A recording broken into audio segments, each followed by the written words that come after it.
Cold winds swept through the Norwegian fjords. Mountains stood like stone walls, casting long shadows over dark waters. In 1015 AD, a boy was born, Harald Sigurdsson.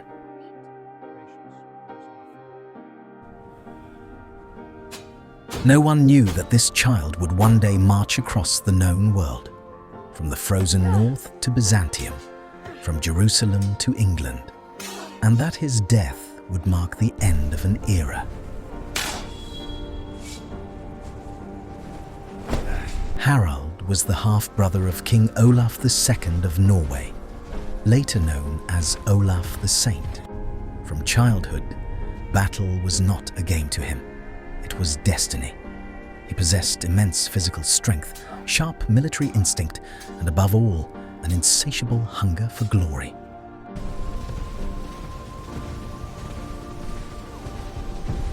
The year was 1030.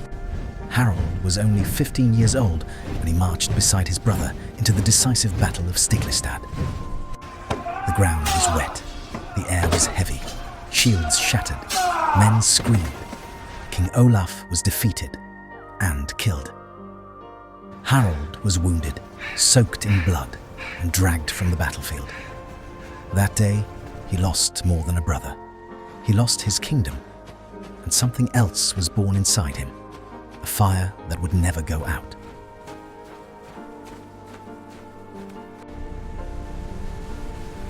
Harald fled Norway, first to Sweden, then eastward to the lands of the Kievan Rus, a realm Vikings called Gardariki. There, under Yaroslav the Wise, Harald became more than a refugee. He became a warrior, then a commander. But Harald was never meant to stay in one place. His eyes were always fixed on distant horizons.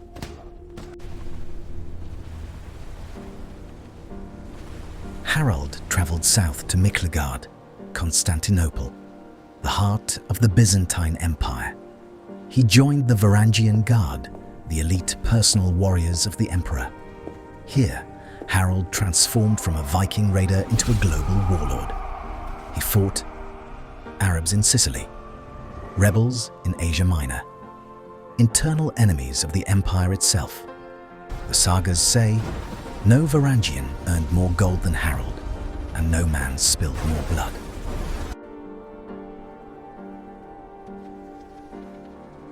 According to Norse sagas, Harald journeyed as far as Jerusalem, long before the Crusades, long before legends. A Viking warrior, axe in hand, standing beneath the burning Middle Eastern sun. By then, Harald had seen everything, north and south, east and west. The world had unfolded before him, and still it was not enough.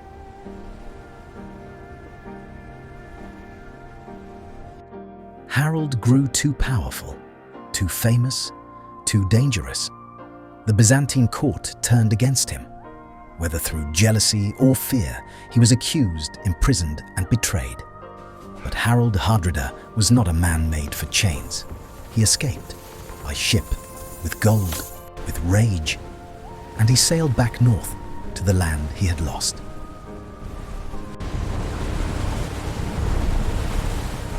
Norway was now ruled by Magnus the Good.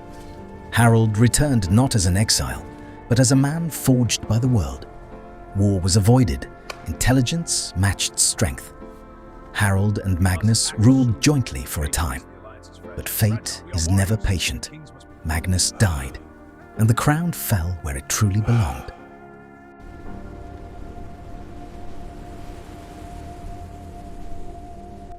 Thus rose Harald Hardrada, Harald the Hard Ruler.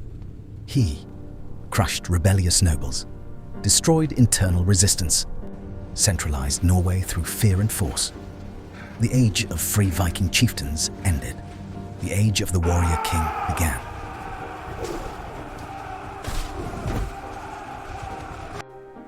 But Norway was not enough. Harald claimed the throne of England based on ancient oaths and old bloodlines. The year was 1066. Harald was 50 years old, but still burning. He invaded northern England with a massive fleet. he crushed local armies. Victory followed victory. England stood before him.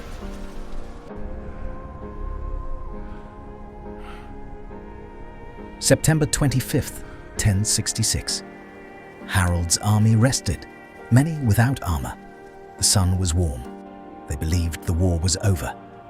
Then suddenly, King Harold Godwinson attacked. The battle was savage. Harold, towering, axe in hand, fought at the center of the field like a god of war. Until a single arrow pierced his throat, he fell to the ground, eyes toward the sky, sword at his side. The last Viking died on foreign soil.